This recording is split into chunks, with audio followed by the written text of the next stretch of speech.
শুরু করছি আজকের গল্প শরৎচন্দ্র চট্টোপাধ্যায় রচিত সতী।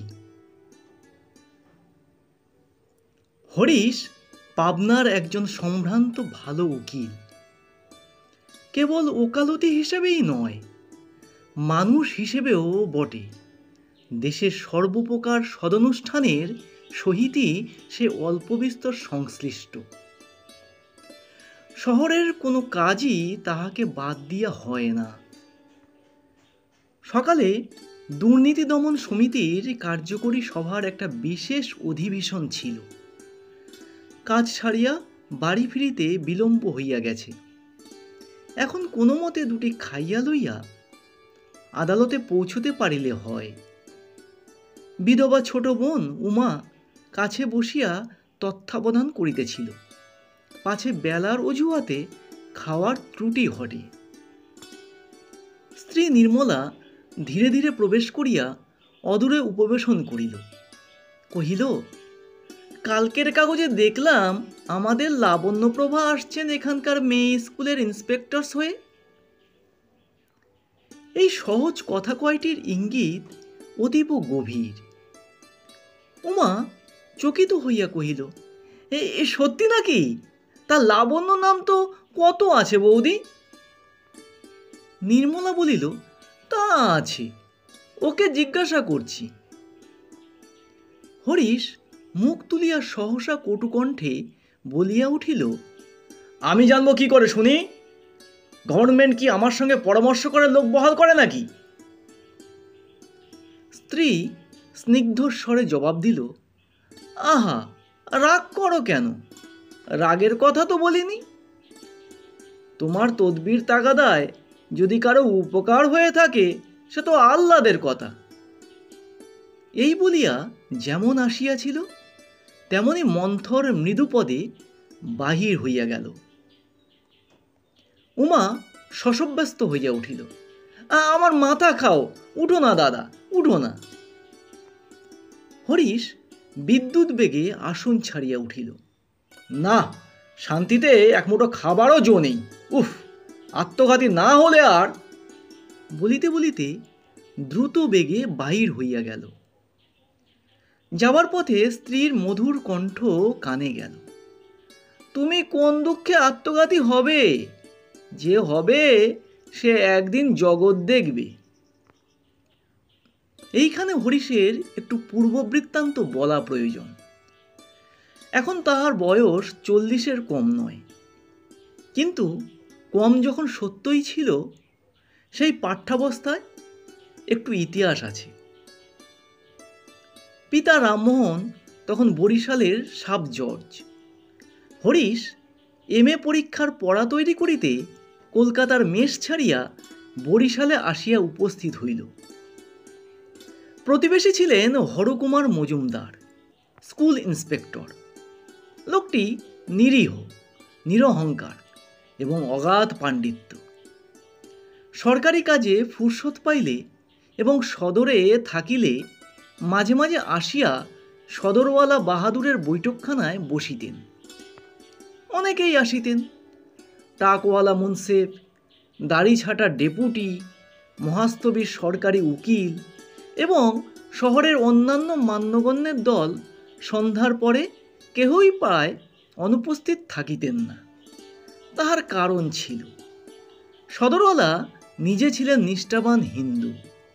অতএব আলাপ আলোচনার অধিকাংশই হইত ধর্ম সম্বন্ধী। এবং যেমন সর্বত্র ঘটে, এখানেও তেমনি আধ্যাত্ম তত্ত্বকথার শাস্ত্রীয় মীমাংসা সমাধা হইত খণ্ডযুদ্ধের অবসানে। সেদিন এমনই একটা লড়াইয়ের মাঝখানে হরকুমার তাহার বাঁশের ছড়িটি হাতে করিয়া আস্তে আস্তে আসিয়া উপস্থিত হইলেন। এই সকল যুদ্ধবিগ্রহ ব্যাপারে কোনোদিন তিনি কোনো অংশগ্রহণ করিতেন না। নিজে ব্রাহ্ম সমাজভুক্ত ছিলেন বলিয়াই হোক, অথবা শান্ত মৌন প্রকৃতির মানুষ ছিলেন বলিয়াই হোক, চুপ করিয়া শোনা ছাড়া গায়ে পড়িয়া অভিমত প্রকাশ করিবার চঞ্চলতা তাহার একটি দিনও প্রকাশ পায় নাই। আজ কিন্তু অন্যরূপ ঘটিল। তিনি ঘরে ঢুকিতেই টাকওয়ালা মুন্সেফবাবু তাহাকেই মধ্যস্থ মানিয়া বসিলেন। ইহার কারণ, এইবার ছুটিতে কলিকাতায় গিয়া তিনি কোথায় যেন এই লোকটির ভারতীয় দর্শন সম্বন্ধে গভীর জ্ঞানের একটা জনরব শুনিয়া আসিয়াছিলেন। হরকুমার স্মিত হাস্যে সম্মত হইলেন। অল্পক্ষণেই বুঝা গেল, শাস্ত্রের বঙ্গানুবাদ মাত্র সম্বল করিয়া ইহার সহিত তর্ক চলে না। সবাই খুশি হইলেন।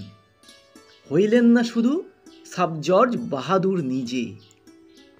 অর্থাৎ যে ব্যক্তি জাতি দিয়াছে তাহার আবার শাস্ত্রজ্ঞান কিসের জন্য? এবং বলিলেনও ঠিক তাই। সকলে উঠিয়া গেলে তাহার পরম প্রিয় সরকারি উকিলবাবুকে চোখের ইঙ্গিতে হাসিয়া কহিলেন, শুনলেন তো ভাদুরী মশাই, ভূতের মুখে রাম নাম আর কি? ভাদুরী ঠিক সায় দিতে পারিলেন না। কহিলেন, তা বটে, কিন্তু জানে খুব, সমস্ত যেন মুখস্থ, আগে মাস্টারি করতো কিনা। হাকিম প্রসন্ন হইলেন না, বলিলেন, ও জানার মুখে আগুন, এরাই হলো জ্ঞান পাপী, এদের আর মুক্তি নেই। হরিশ সেদিন চুপ করিয়া একধারে বসিয়াছিল।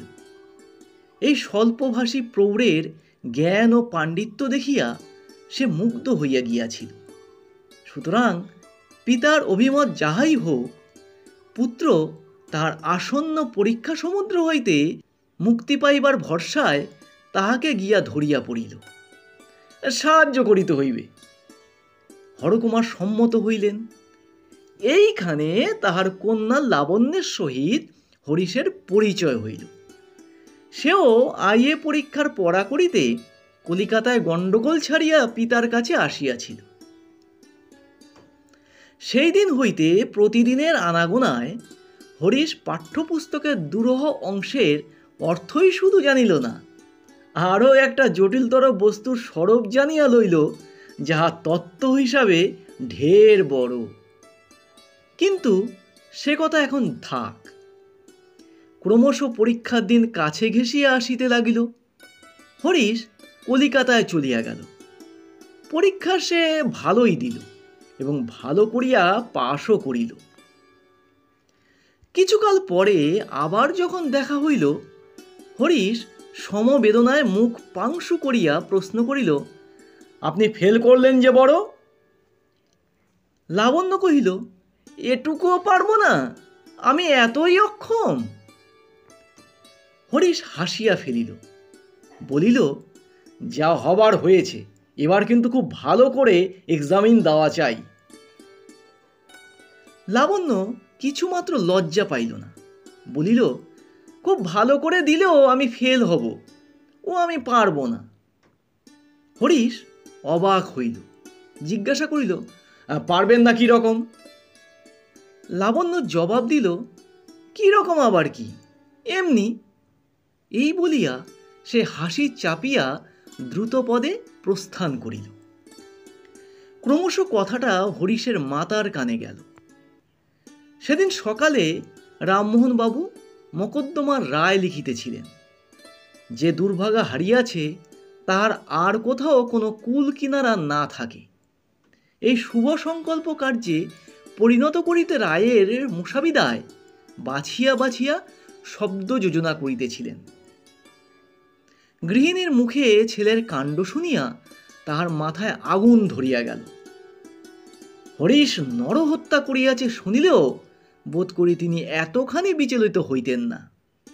দুই চক্ষু রক্তবর্ণ করিয়া কহিলেন, কি এত বড়?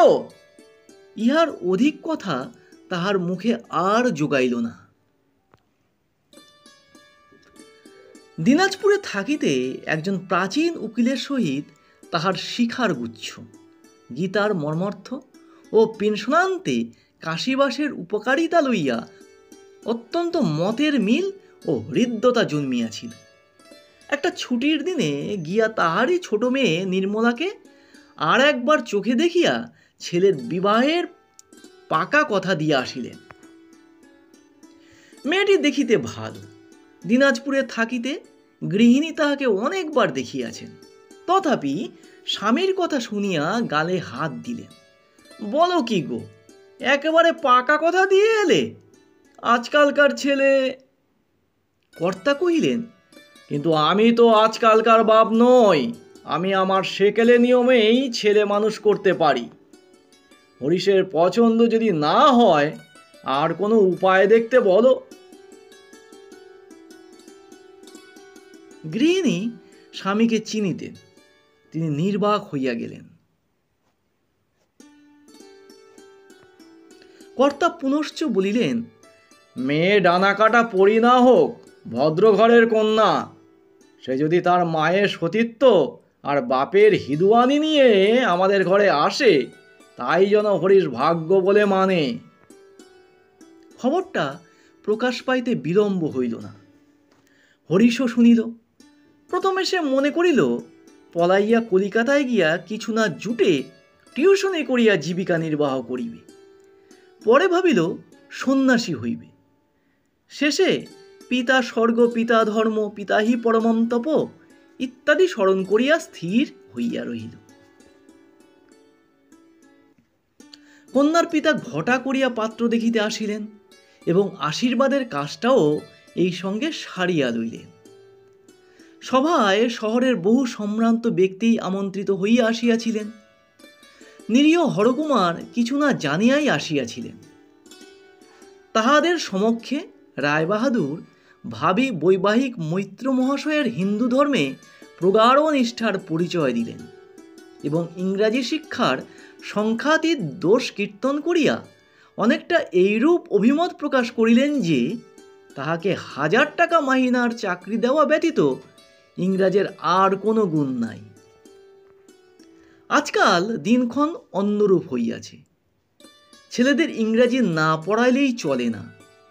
কিন্তু যে মূর্খ এই ম্লেচ্ছ বিদ্যা ও ম্লেচ্ছ সভ্যতা হিন্দু শুদ্ধান্তপুরে মেয়েদের মধ্যে টানিয়া আনে, তাহার ইহকালও নাই, পরকালও নাই। একা হরকুমার ভিন্ন ইহার নিগূঢ় অর্থ কাহারও অবিদিত রহিল না। সেদিন সভাভঙ্গ হইবার পূর্বেই বিবাহের দিন স্থির হইয়া গেল এবং যথাকালে শুভকর্ম সমাধা হইতেও বিঘ্ন ঘটিল না। কন্যাকে শ্বশুর গৃহে পাঠাইবার প্রাক্কালে মৈত্র গৃহিণী নির্মলার সতীসাধ্যী মাতা ঠাকুরানী বধূ জীবনের চরম তত্ত্বটি মেয়ের কানে দিলেন। বলিলেন, মা, পুরুষ মানুষকে চোখে চোখে না রাখলেই সে গেল। সংসার করতে আর যাই কেন না ভোলো, কখনো এ কথাটি ভুলো না। তাহার নিজের স্বামী টিকির গোছা ও শ্রীগীতার মর্মার্থ লইয়া মাতিয়া উঠিবার পূর্ব পর্যন্ত তাহাকে অনেক জ্বালাইয়াছেন। আজিও তাহার দৃঢ় বিশ্বাস, মৈত্রপুরা চিতায় শয়ন না করিলে আর তাহা নিশ্চিন্ত হইবার জো নাই। নির্মলা স্বামীর ঘর করিতে আসিল এবং সেই ঘর আজ 20 বর্ষ ধরিয়া করিতেছে। এই সুদীর্ঘকালে কত পরিবর্তন, কত কি ঘটিল। রায়বাহাদুর মরিলেন, স্বধর্মনিষ্ঠ মৈত্র গতাসু হইলেন, লেখাপড়া সাঙ্গ হইলে লাবণ্যর অন্যত্র বিবাহ হইল। জুনিয়র উকিল হরিশ সিনিয়র হইয়া উঠিলেন। বয়স তাহার যৌবন পার হইয়া পৌরত্বে গিয়া পড়িল। কিন্তু নির্মলা আর তাহার মাতৃদত্ত মন্ত্র এ জীবনে ভুলিল না। এই সজীব মন্ত্রের ক্রিয়া যে এত সত্য শুরু হইবে তাহা কে জানিত। রায়বাহাদুর তখনও জীবিত, পেনশন লইয়া পাবনার বাটিতে আসিয়া বসিয়াছেন। হরিশের এক উকিল বন্ধুর পিতৃশ্রাদ্ধ উপলক্ষে কলিকাতা হইতে একজন ভালো কীর্তনওয়ালী আসিয়াছিল। সে দেখিতে সুশ্রী এবং বয়স কম। অনেকেরই ইচ্ছা ছিল কাজকর্ম অন্তে একদিন ভালো করিয়া তাহার কীর্তন শোনা। পরদিন হরিশের গান শুনিবার নিমন্ত্রণ হইল। শুনিয়া বাড়ি ফিরিতে একটু অধিক রাত্রি হইয়া গেল। নির্মলা উপরের খোলা বারান্দায় রাস্তার দিকে চাহিয়া দাঁড়াইয়াছিল। স্বামীকে উপরে উঠতে দেখিয়া জিজ্ঞাসা করিল, গান লাগলো কেমন? হরিশ খুশি হইয়া কহিল, খাসা গায়। দেখতে কেমন? মন্দ না, ভালোই। নির্মলা কহিল, তাহলে রাতটা একেবারে কাটিয়ে এলেই তো পারতে। এই অপ্রত্যাশিত কুৎসিত মন্তব্যে হরিশ ক্রুদ্ধ হইবে কি বিস্ময়ে অভিভূত হইয়া গেল। তাহার মুখ দিয়া শুধু বাহির হইল, কি রকম? নির্মলা সক্রোধে বলিল, রকম ভালোই। আমি কচি খুকি নই, জানি সব, বুঝিও সব। আমার চোখে ধুলো দেবে তুমি? আচ্ছা। উমা পাশের ঘর হইতে ছুটিয়া আসিয়া সভয়ে কহিল, তুমি করছো কি বৌদি? বাবা শুনতে পাবে যে। নির্মলা জবাব দিল, পেলেনই বা শুনতে, আমি তো চুপি চুপি কথা কইছি নে। এই উত্তরের প্রত্যুত্তরে যে উমা কি বলিবে ভাবিয়া পাইল না, কিন্তু পাছে তাহার উচ্চস্বরে বৃদ্ধ পিতার ঘুম ভাঙিয়া যায় এই ভয়ে সে পরক্ষণেই জোর হাতে ক্রুদ্ধ চাপা গলায় মিনতি করিয়া কহিল, রক্ষে করো বৌদি, এত রাত্রে চেঁচিয়ে আর কেলেঙ্কারি করো না। বধূর কণ্ঠস্বর ইহাতে বাড়িল বই কমিল না। কহিল, কিসের কেলেঙ্কারি? তুমি বলবে না কেন ঠাকুরজি? তোমার বুকের ভেতরটা তো আর জ্বলে পুড়ে যাচ্ছে না? বলিতে বলিতে সে কাঁদিয়া ফেলিয়া দ্রুত বেগে ঘরে ঢুকিয়া সশব্দে দ্বারে খিল বন্ধ করিয়া দিল। হরিশ কাঠের পুতুলের মতো নিঃশব্দে নিচে আসিয়া বাকি রাতটুকু মক্কেলদের বসিবার বেঞ্চের উপর শুইয়া কাটাইল। অতঃপর দিন দশেকের মতো উভয়ের বাক্যালাপ স্থগিত হইয়া গেল। কিন্তু হরিশকেও আর সন্ধ্যার পরে বাইরে পাওয়া যায় না। গেলেও তাহার শঙ্কাকুল ব্যাকুলতা লোকের হাসির বস্তু হইয়া উঠিল। বন্ধুরা রাগ করিয়া বলিতে লাগিলেন, হরিশ, যত বুড়ো হচ্ছ রোগও যে তত বেড়ে যাচ্ছে হে। হরিশ অধিকাংশ স্থলে জবাব দিত না, কেবল খোঁচা বেশি করিয়া বিধিলেই বলিত, এই ঘেন্নায় আমাকে যদি তোমরা ত্যাগ করতে পারো তো তোমরাও বাঁচো, আমিও বাঁচি। বন্ধুরা কহিতেন, বৃথা বৃথা, ওকে লজ্জা দিতে গিয়ে এখন নিজেরাই লজ্জায় মরি। সেবার বসন্ত রোগে লোক মরিতে লাগিল খুব বেশি। হরিশকেও রোগে ধরিল। কবিরাজ আসিয়া পরীক্ষা করিয়া মুখ গম্ভীর করিলেন। কহিলেন, মারাত্মক রোগ, রক্ষা পাওয়া কঠিন। রায়বাহাদুর তখন পরলোকী। হরিশের বৃদ্ধা মাতা আছাড় খাইয়া পড়িলেন। নির্মলা ঘর হইতে বাহির হইয়া কহিল, আমি যদি সতী মায়ের সতীকন্যা হই, আমার নোয়া সিঁদুর ঘুচবে সাধ্য কার? তোমরা ওকে দেখো, আমি চললুম। এই বলিয়া সে শীতলার মন্দিরে গিয়া হত্যে দিয়া পড়িল। কহিল, উনি বাঁচেন তো আবার বাড়ি ফিরব, নইলে এইখান থেকে ওর সঙ্গে যাব। 7 দিনের মধ্যে দেবতার চরণামৃত ভিন্ন কেহ তাহাকে জল পর্যন্ত খাওয়াইতে পারিল না। কবিরাজ আসিয়া বলিলেন, মা, তোমার স্বামী আরোগ্য হয়েছেন, এবার তুমি ঘরে চলো। লোকে ভিড় করিয়া দেখিতে আসিল। মেয়েরা পায়ের ধুলা লইল, তাহার মাথায় থাবা থাবা সিঁদুর ঘষিয়া দিল। কহিল, মানুষ তো নয়, যেন সাক্ষাৎ মা। বৃদ্ধেরা বলিলেন, সাবিত্রীর উপাখ্যান মিথ্যে না, কলিতে ধর্ম গেছে বলেই একেবারে 16 আনা গেছে। জমের মুখ থেকে স্বামীকে ফিরিয়ে নিয়ে এলো। বন্ধুরা লাইব্রেরি ঘরে বলা বলি করিতে লাগিল, সাধে আর মানুষে স্ত্রীর গোলাম হয় হে, বিয়ে তো আমরাও করেছি, কিন্তু এমন নইলে আর স্ত্রী। এখন বোঝা গেল কেন হরি সন্ধ্যার পরে বাইরে থাকতো না। বীরেন উকিল ভদ্রলোক। গত বৎসর ছুটিতে কাশী গিয়া সে সন্ন্যাসীর কাছে মন্ত্র লইয়া আসিয়াছে। টেবিলে প্রচণ্ড করাঘাত করিয়া কহিল, আমি জানতাম হরিশ মরতেই পারে না। সত্যিকার সতীত্ব জিনিসটা কি সোজা ব্যাপার হে। বাড়ি থেকে বলে গেল, যদি সতী মায়ের সতীকন্যা হইতো, উফ, শরীর শিউরে ওঠে। তারিণী চাটুর্যের বয়স হইয়া গিয়াছে, আফিমকোর লোক। একধারে বসিয়া নিবিষ্ট চিত্তে তামাক খাইতেছিল। হুকাটা বেহারার হাতে দিয়া নিঃশ্বাস ফেলিয়া বলিল, শাস্ত্রমতে সহধর্মিনী কথাটা ভারী শক্ত। আমার দেখো না, কেবল মেয়েই 7টা, বিয়ে দিতে দিতেই ফতুর হয়ে গেলাম। অনেকদিন পরে ভালো হইয়া আবার যখন হরিশ আদালতে উপস্থিত হইল, তখন কত লোকে যে তাহাকে অভিনন্দন করিল, তাহার সংখ্যা নাই। বোজেন্দ্রবাবু সখেদে কহিলেন, ভাই হরিশ, স্ত্রৈণ বলে তোমাকে অনেক লজ্জা দিয়েছি, মাপ করো। লক্ষ্য কেন, কোটি কোটির মধ্যেও তোমার মতো ভাগ্যবান নেই। তুমি ধন্য ভাই, হে তুমি ধন্য।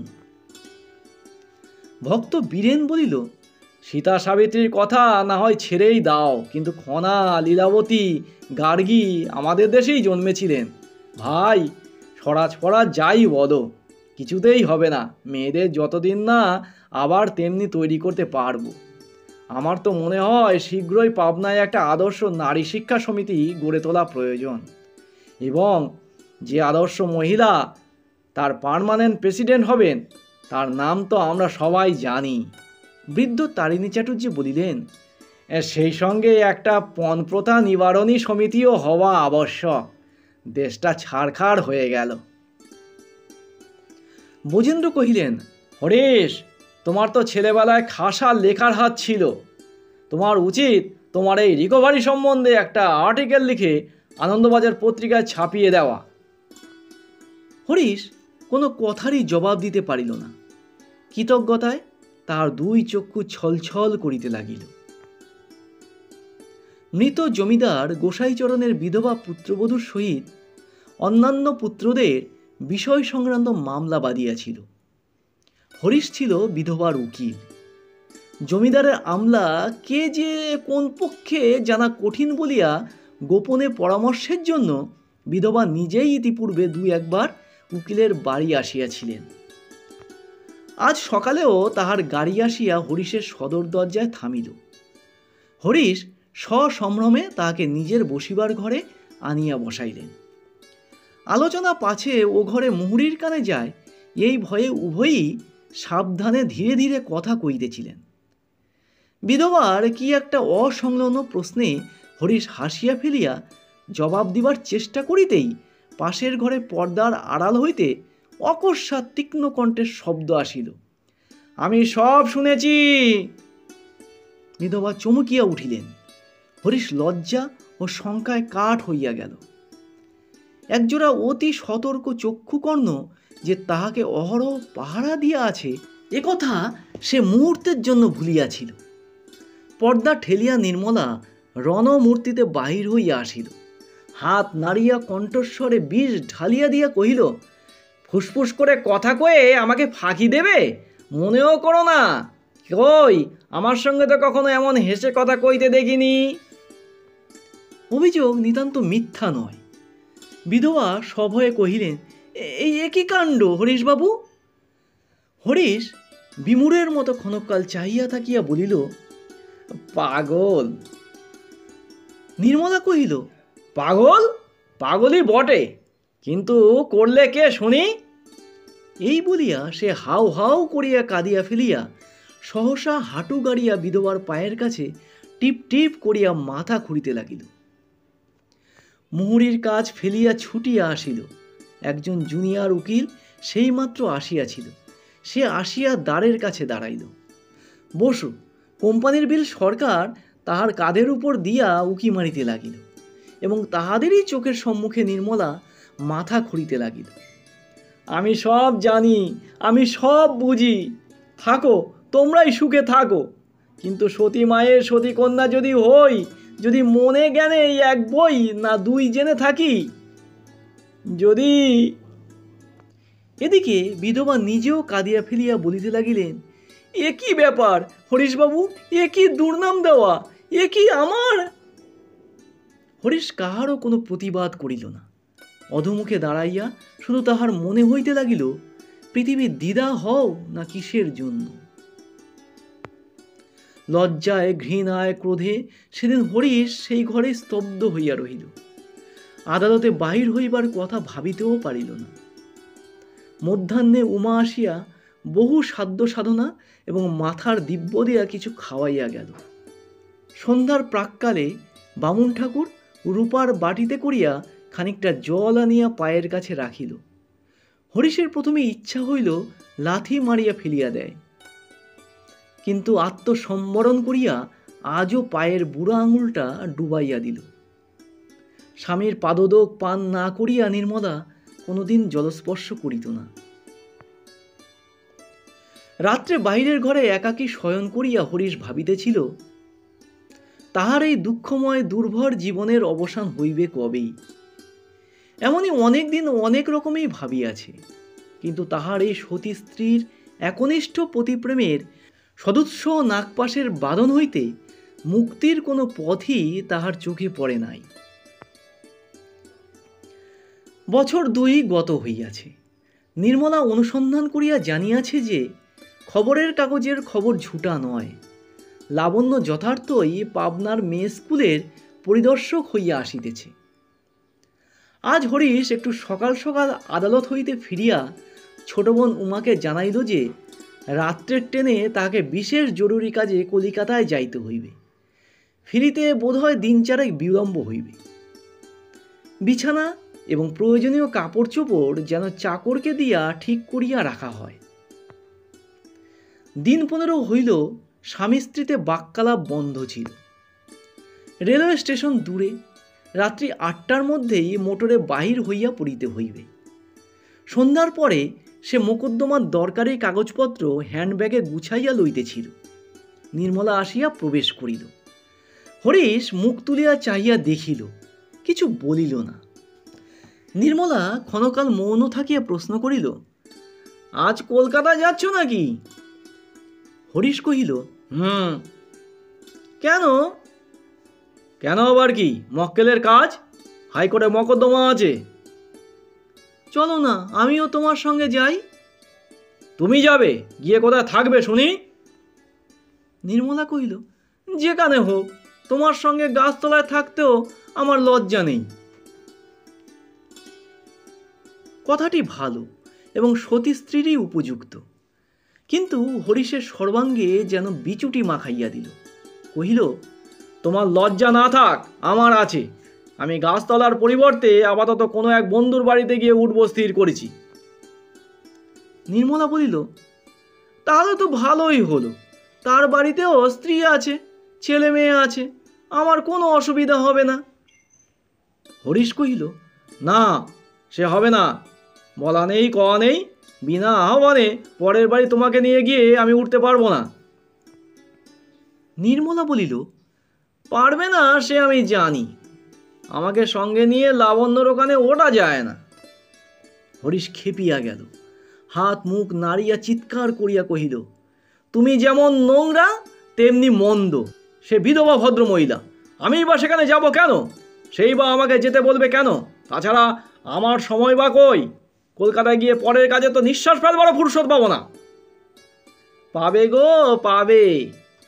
এই বলিয়া নির্মলা ঘর হইতে বাহির হইয়া গেল। দিন 3 পরে হরিশ কলিকাতা হইতে ফিরিয়া আসিলে স্ত্রী কহিল, 4-5 দিন বলে গেলে 3 দিনেই ফিরে এলে যে বড়। হরিশ কহিল, কাজ চুকে গেল, চলে এলাম। নির্মলা জোর করিয়া একটু হাসিয়া প্রশ্ন করিল, লাবণ্যের সঙ্গে দেখা হয়নি বুঝি? হরিশ কহিল, না। নির্মলা অতিশয় ভালো মানুষের মতো জিজ্ঞাসা করিল, কলকাতাতেই যদি গেলে একবার খবর নিলে না কেন? হরিশ জবাব দিল, সময় পাইনি। অত কাছাকাছি গেলে সময় একটুখানি করে নিলেই হতো। এই বলিয়া সে চলিয়া গেল। ইহার মাসখানেক পরে একদিন আদালতে বাহির হইবার সময়ে হরিশ ভগিনীকে ডাকিয়া কহিল, আজ আমার ফিরতে বোধ হয় করি একটু রাত হয়ে যাবে উমা। কেন দাদা? উমা কাছেই ছিল, আসতে বলিলেই চলিত। কিন্তু কণ্ঠস্বর উঁচুতে চড়াইয়া অদৃশ্য কাহাকেও লক্ষ্য করিয়া হরিশ উত্তর দিল, যোগিনবাবুর বাড়িতে একটা জরুরি পরামর্শ আছে, দেরি হয়ে যেতে পারে। ফিরিতে দেরিই হইল। রাত্রি 12টার কম নয়। হরিশ মোটর হইতে নামিয়া বাহিরের ঘরে গিয়া প্রবেশ করিল। কাপড় ছাড়িতে ছাড়িতে শুনিতে পাইল স্ত্রী উপরের জানালা হইতে সোফারকে ডাকিয়া বলিতেছে, আব্দুল, যোগিনবাবুর বাড়ি থেকে এলে বুঝি? আব্দুল কহিল, নেহি মাইজি, স্টেশন সে আয়তা হ্যায়। স্টেশন? স্টেশন কেন? গাড়িতে কেউ এলো বুঝি? আব্দুল কহিল, কলকাতা সে এক মাইজি আউর বাচ্চা আয়া। কলকাতা থেকে? বাবু গিয়ে তাদের নিয়ে এসে বাসায় পৌঁছে দিলেন বুঝি? আব্দুল হ্যাঁ বলিয়া জবাব দিয়া গাড়ি আস্তা বলে লইয়া গেল। ঘরের মধ্যে হরিশ আড়ষ্ট হইয়া দাঁড়াইয়া রহিল। এরূপ সম্ভাবনার কথা যে তাহার মনে হয় নাই তাহা নয়, কিন্তু নিজের চাকরকে মিথ্যা বলিতে অনুরোধ করিতে সে কিছুতেই পারিয়া উঠে নাই। রাত্রে শোবার ঘরের মধ্যে একটা কুরুক্ষেত্র কাণ্ড হইয়া গেল। পরদিন সকালেই লাবণ্য ছেলে লইয়া এ বাটিতে আসিয়া উপস্থিত হইল। হরিশ বাহিরের ঘরে ছিল। তাহাকে কহিল, আপনার স্ত্রীর সঙ্গে পরিচয় নেই, চলুন আলাপ করিয়ে দেবেন। হরিশের বুকের মধ্যে তোলপাড় করিতে লাগিল। একবার সে এমনও বলিতে চলিল যে এখন অন্তত কাজের তাড়া, কিন্তু সে অজুহাত খাটিল না।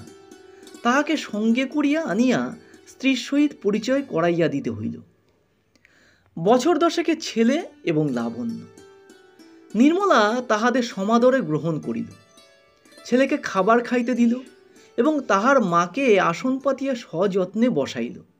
কহিল, আমার সৌভাগ্য যে আপনার দেখা পেলাম।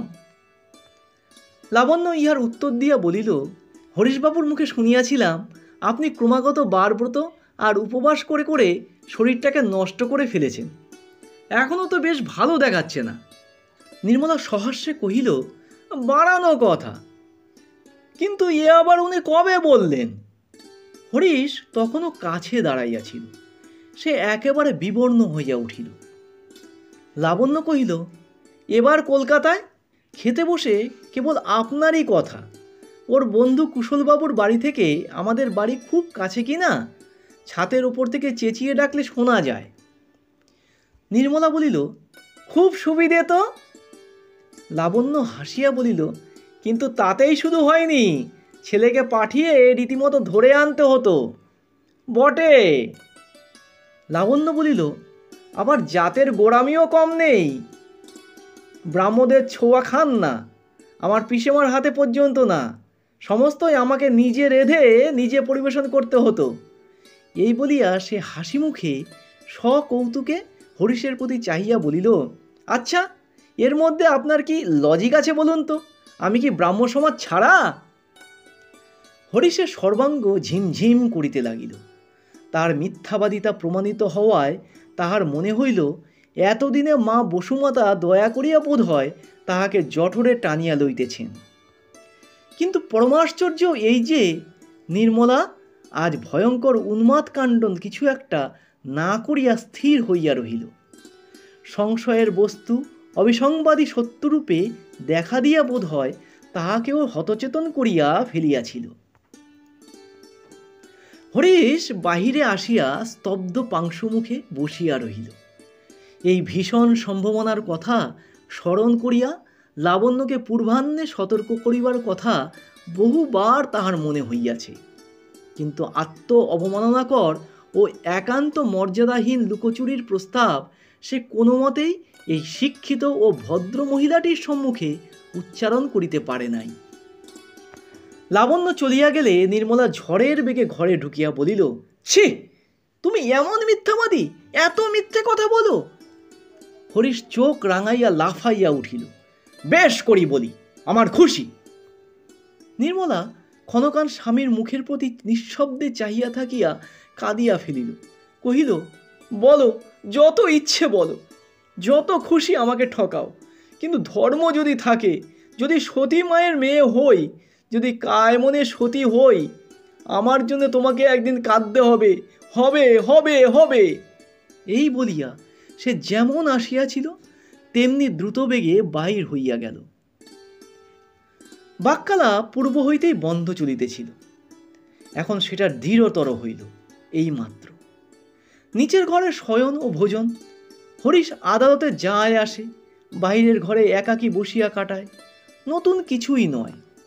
আগে সন্ধ্যার সময়ে একবার করিয়া ক্লাবে গিয়া বসিত, এখন সেটুকুও বন্ধ হইয়াছে, কারণ শহরের সেই দিকেই লাবণ্যের বাসা। তাহার মনে হয় পতিপ্রাণা ভার্যার দুই চক্ষু 10 চক্ষু হইয়া 10 দিক হইতে পতিকে অহরহ নিরীক্ষণ করিতেছে। তাহার বিরাম নাই, বিশ্রাম নাই। মাধ্যাকর্ষণের ন্যায় তাহা নিত্য। স্নানের পরে আরশির দিকে চাহিয়া তাহার মনে হইত সতীসাধ্যির এই অক্ষয় প্রেমের আগুনে তাহার কলুষিত দেহের নশ্বর মেদমজ্জার মাংস শুষ্ক ও নিষ্পাপ হইয়া অত্যন্ত দ্রুত উচ্চতর লোকের জন্য প্রস্তুত হইয়া উঠিতেছে। তার আলমারির মধ্যে একখানা কালীসিংহের মহাভারত ছিল।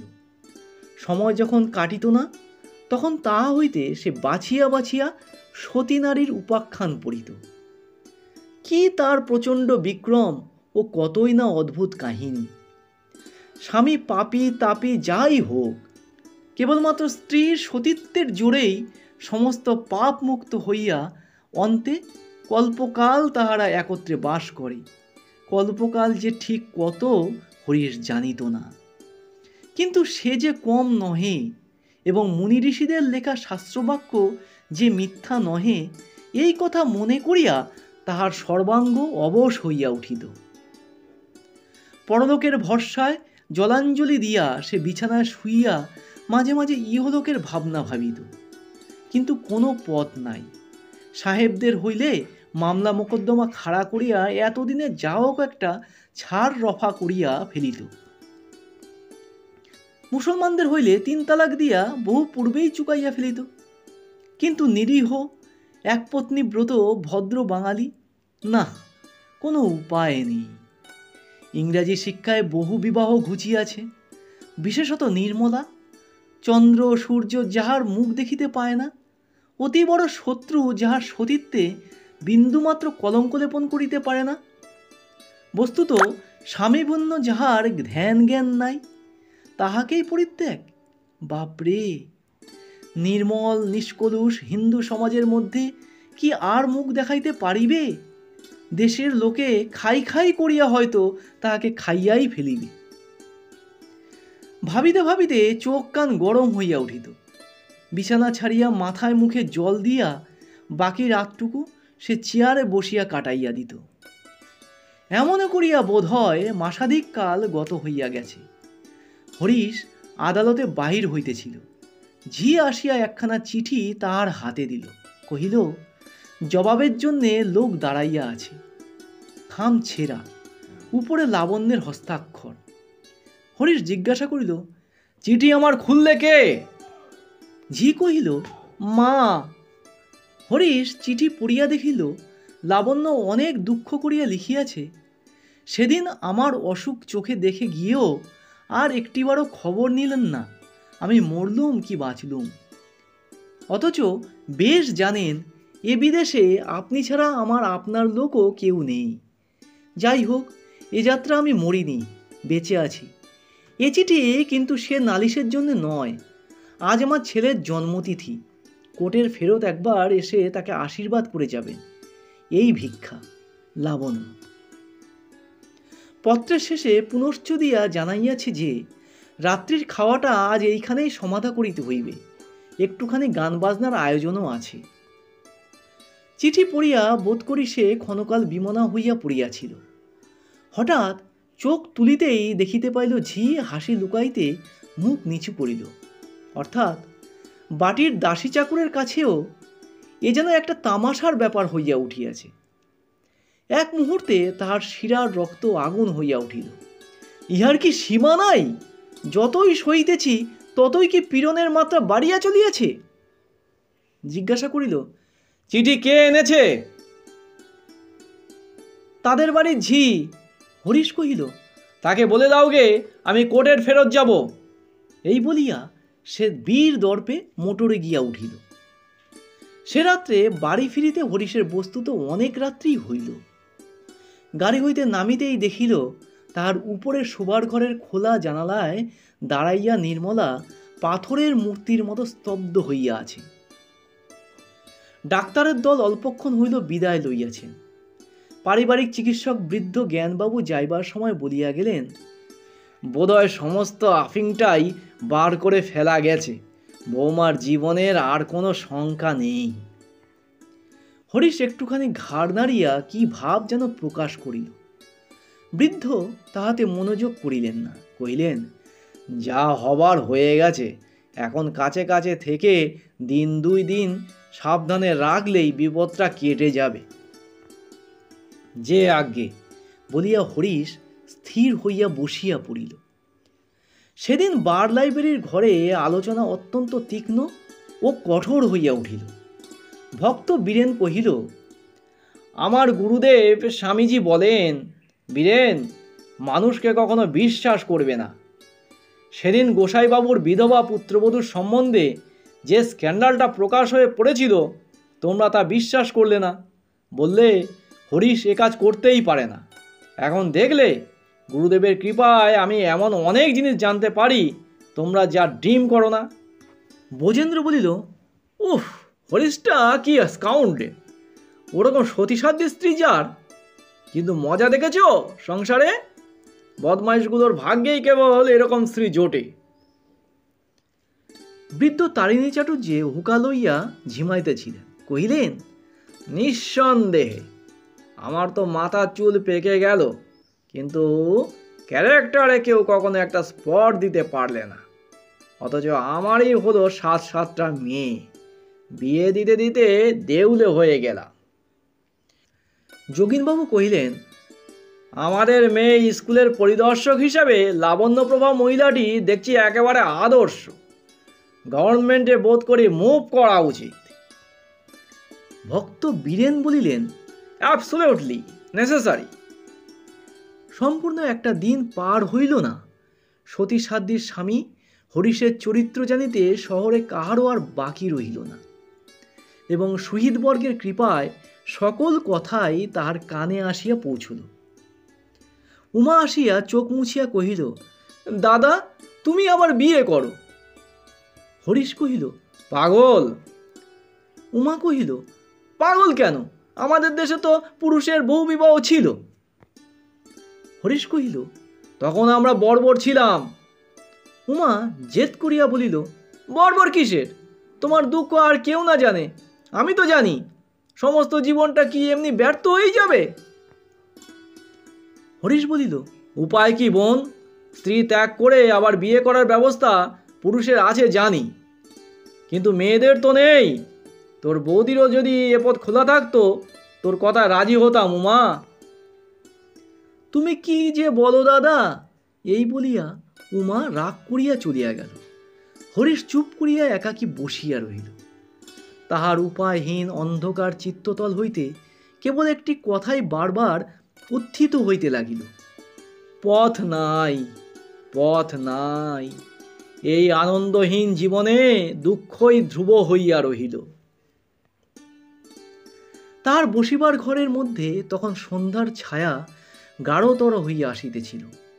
হঠাৎ তাহার কানে গেল, পাশের বাড়ির দরজায় দাঁড়াইয়া বৈষ্ণব ভিখারির দল কীর্তনের সুরে দূতির বিলাপ গাহিতেছে।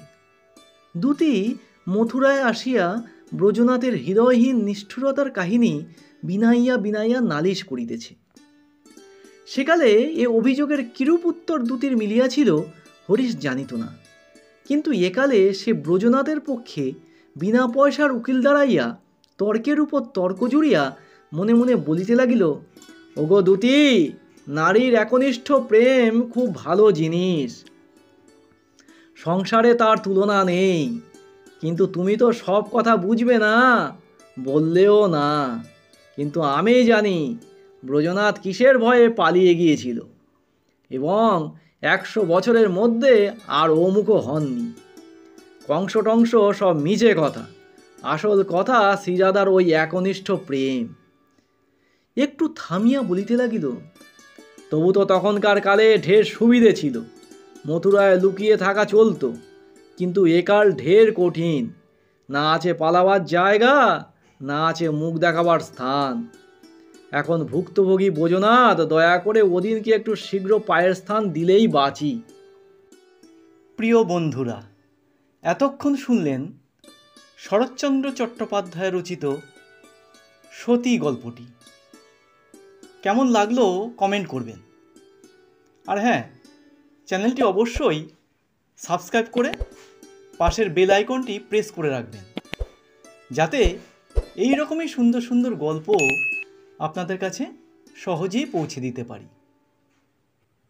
আপনাদের একটি সাবস্ক্রাইব চ্যানেলটির জন্য অত্যন্ত গুরুত্বপূর্ণ। তাহলে এই পর্যন্তই, আবার দেখা হবে আগামী সপ্তাহে। নমস্কার।